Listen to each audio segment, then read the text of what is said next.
Hallelujah, hallelujah, hallelujah. അടുത്ത് നിൽക്കുന്നവരെ നോക്കി പുഞ്ചിരിച്ചുകൊണ്ട് പറയാം ഹല്ലേലൂയ, ഹല്ലേലൂയ, ഹല്ലേലൂയ. ഹല്ലേലൂയ.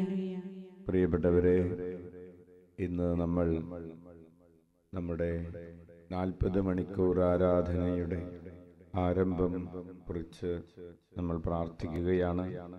നമുക്കറിയാം, 40 എന്ന സംഖ്യയ്ക്ക് ബൈബിളിൽ പ്രത്യേകതകളുണ്ട്.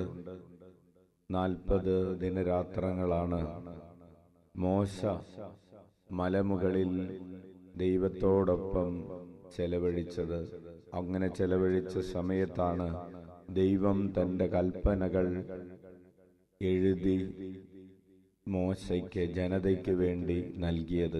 അതായത് മനുഷ്യനെ കുറിച്ചുള്ള ദൈവത്തിൻ്റെ പദ്ധതികളാണ് ദൈവകൽപ്പനകൾ. അത് വെളിപ്പെടുത്തി കിട്ടുന്നത് മോശ ദൈവത്തോടൊപ്പം ഈ മലമുകളിൽ ചെലവഴിക്കുന്ന സമയത്താണ്. നമുക്ക് കൈയടിച്ച് നന്ദി പറയാം. അപ്പോൾ നമ്മൾ ഈശോയോടുകൂടെ, ഇതൊരു മലമുകളാണ്, ഇത് ദൈവസ്നേഹത്തിൻ്റെ ഒരു മലമുകളാണ്, ബലിയർപ്പണത്തിൻ്റെ മലമുകളാണ്. ഈ ദേവാലയത്തിൽ ദിവ്യകാരുണ്യ സന്നിധിയിൽ ചെലവഴിക്കുമ്പോൾ ഈശോ നമുക്ക് വേണ്ടി ഒരു കാര്യം ചെയ്യും. നമ്മെക്കുറിച്ചുള്ള ഈശോയുടെ സ്വപ്നങ്ങൾ ഈശോ വെളിപ്പെടുത്തി തരും. ഉച്ചത്തിൽ വിളിക്കാം, ഈശോയേ, ഈശോയേ. രണ്ടാമതായി നമുക്കറിയാം, 40 വർഷങ്ങളാണ് മരുഭൂമിയിലൂടെ ഇസ്രായേൽ ജനത അലഞ്ഞത്. എന്തിനു വേണ്ടിയാണ് ദൈവം അവരെ 40 വർഷമേ മരുഭൂമിയിൽ അലയാൻ ഇടവരുത്തിയത്? 11 ദിവസം കൊണ്ട് എത്തേണ്ട ഒരു സ്ഥലം 40 വർഷം കൊണ്ട് എത്തിയത് എന്തുകൊണ്ടാണെന്ന് അച്ഛൻ പ്രഭാഷണത്തിൽ നേരത്തെ സൂചിപ്പിച്ചിട്ടുണ്ട്. അപ്പോൾ അതെ, 11 ദിവസം കൊണ്ട് എത്താമായിരുന്ന യാത്രയാണ് 40 ദിവസം കൊണ്ട് എത്തിയത്. ഈ 40 വർഷം കൊണ്ടെത്തിയത്. 40 വർഷം എന്തിനു വേണ്ടിയാണ് അവരെ മരുഭൂമിയിൽ ദൈവം നിർത്തിയത്? അവരിലുള്ള തിന്മകൾ, അശുദ്ധികൾ, അവരുടെ തെറ്റിദ്ധാരണകൾ, അജ്ഞതകളെല്ലാം വിശുദ്ധീകരിക്കപ്പെട്ട് കർത്താവ് മാത്രമാണ് ഞങ്ങളെ രക്ഷിക്കുന്നത്, കർത്താവിൻ്റെ ശക്തിയിൽ പരിപൂർണമായ ആശ്രയത്വം അഭ്യസിക്കുന്നതിന് വേണ്ടിയാണ് ദൈവം അവരെ മരുഭൂമിയിൽ അലയാൻ വിട്ടുകൊടുത്തത്.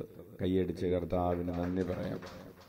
അപ്പോൾ നമ്മൾ ഈ 40 വർഷങ്ങൾക്ക് പകരം 40 മണിക്കൂറുകൾ ഈശോയുടെ തിരുസന്നിധിയിൽ ഇരിക്കുമ്പോൾ നമുക്ക് രണ്ടാമതായി സംഭവിക്കുന്നത്, നമ്മുടെ ഉള്ളിലുള്ള ചില അജ്ഞതകൾ, അശുദ്ധികൾ, നമ്മളിൽ തന്നെയുള്ള ആശ്രയത്വം, നമ്മളിൽ തന്നെ ശ്രദ്ധ കേന്ദ്രീകരിച്ചു കൊണ്ടുള്ള ജീവിതത്തിന് മാറ്റം വന്ന് കർത്താവിൽ ശ്രദ്ധ കേന്ദ്രീകരിച്ചു കൊണ്ടുള്ള ഒരു ജീവിതത്തിലേക്ക് നമ്മുടെ കാഴ്ചപ്പാടിന് മാറ്റം വരും, ഒരു രൂപാന്തരീകരണം വരും.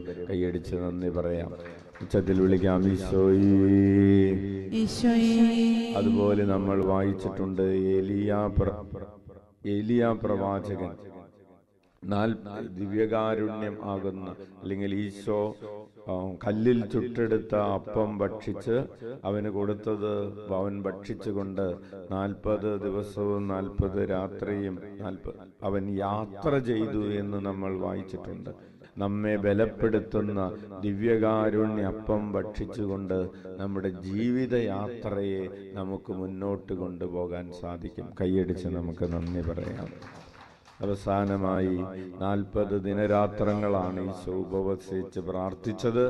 ഈശോ ഉപവസിച്ച് പ്രാർത്ഥിച്ചതിന്റെ ഫലം അവൻ പ്രലോഭനങ്ങളെ അതിജീവിക്കുന്നതിനും ദൈവരാജ്യത്തിന്റെ ശുശ്രൂഷകൾ നടത്തുന്നതിനും കെൽപ്പുള്ളവനായി മാറി എന്നുള്ളതാണ്. ഈ 40 മണിക്കൂറുകൾ നമ്മൾ ഈശോയുടെ തിരുസന്നിധിയിൽ ഇരുന്ന് പ്രാർത്ഥിച്ച് തിന്മയെ അതിജീവിക്കുന്നതിനും ദൈവരാജ്യത്തിന്റെ ശുശ്രൂഷകൾ ചെയ്യുന്നതിന് കെൽപ്പുള്ളവരുമായി മാറുന്നതിന് സഭ നമ്മെ ക്ഷണിക്കുകയാണ്. ഉച്ചത്തിൽ വിളിക്കാം, ഈശോയേ, ഈശോയേ. നമുക്ക് കണ്ണുകളടച്ച് കരങ്ങൾ കൂപ്പി സാധിക്കുന്നത്രയും സമയം ദിവ്യകാരുണ്യ സന്നിധിയിൽ ഈ 3 ദിവസം ചെലവഴിക്കാനുള്ള ഒരു കൃപയ്ക്ക് വേണ്ടി പ്രാർത്ഥിക്കാം. നമുക്ക് മാത്രമല്ല അനേകായിരം മക്കൾക്ക് ഇവിടെയും ഓൺലൈനിലുമൊക്കെയായി ഈ ദിവ്യകാരുണ്യ ആരാധനാ ശുശ്രൂഷയിൽ ദൈവമക്കൾക്ക് ഹൃദയപൂർവം ആനന്ദത്തോടെ മറ്റ് പ്രയാസങ്ങളും പ്രതിസന്ധികളും ഒന്നുമില്ലാതെ ഈശോയോട് ആരാധിച്ച് ജീവിത സാഫല്യത്തിലേക്ക് കടന്നു വരാനുള്ള കൃപ യാചിച്ചുകൊണ്ട് പ്രാർത്ഥിക്കാം. നമ്മുടെ അനുദിന ജീവിതത്തിൽ ഈശോയോട് ചേർന്ന് നിൽക്കാൻ അവസരം ലഭിച്ചിട്ട് അത്